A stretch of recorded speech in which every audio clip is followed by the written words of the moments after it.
and welcome back at Sports Central. My name is Vladimir Kembo. Twitter, and still with me for company.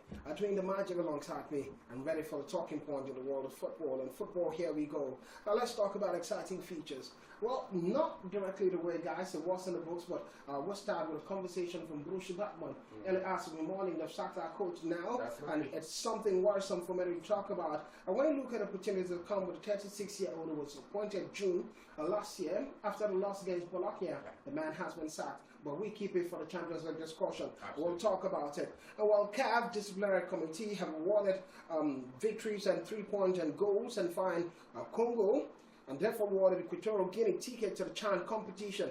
Well, the reason was they had an ineligible player participate for them, talking about Congo, and Equatorial Guinea took it to CAF, complained about it, and Congo didn't have good defense for the player, and now Equatorial Guinea have been awarded the opportunity to join the conversation. The player's name, Manku Ngumbeta Jeffat Eloy. We had to call all the 4 names.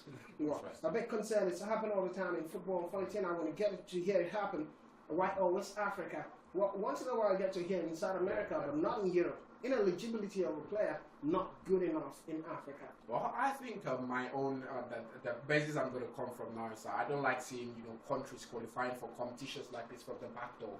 If they could not get it over the line, why are you bringing them here? Then why are you bringing a player that's not supposed to play for you? Well, that's an advantage. That's your place factor. Yeah, but I'm saying Equatorial Guinea definitely now they are not the best team to be there at that moment. So they should neither is Congo. They might just get there and become the whooping boys of that. Neither is Congo. You can't make an excuse for it. I think the only problem I have is with CAF now, because I think some of these things would have actually been avoided even before matches, most especially. So why keep it until after the game?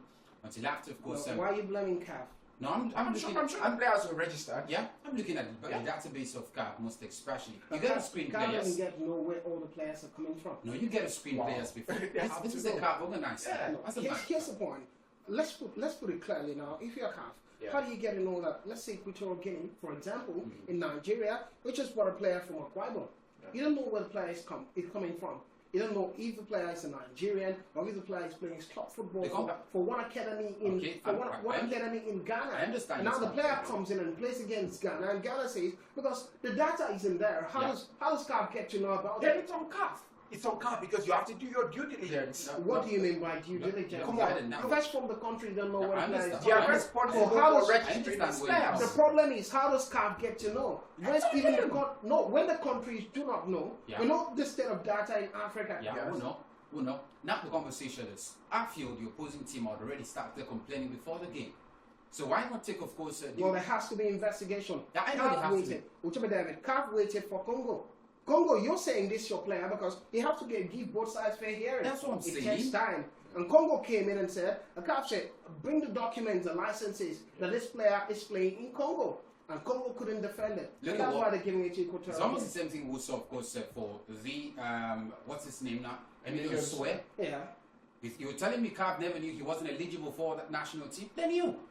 But what happened? They kept quiet until after the tournament. It's almost the same thing because they knew. No, so in most cases, how do we know that they never knew about this case?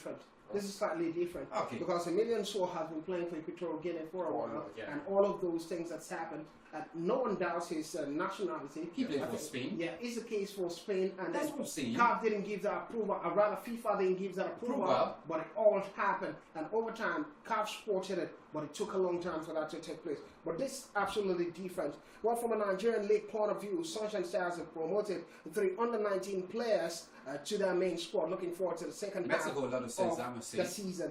I know it's just a few seconds. Who barely had things like that in Nigerian football where players from the academy get promoted to the senior team? So I just switch and I just pray that many teams will follow suit with what this particular club side is doing. All right, I just completed the thought anyway.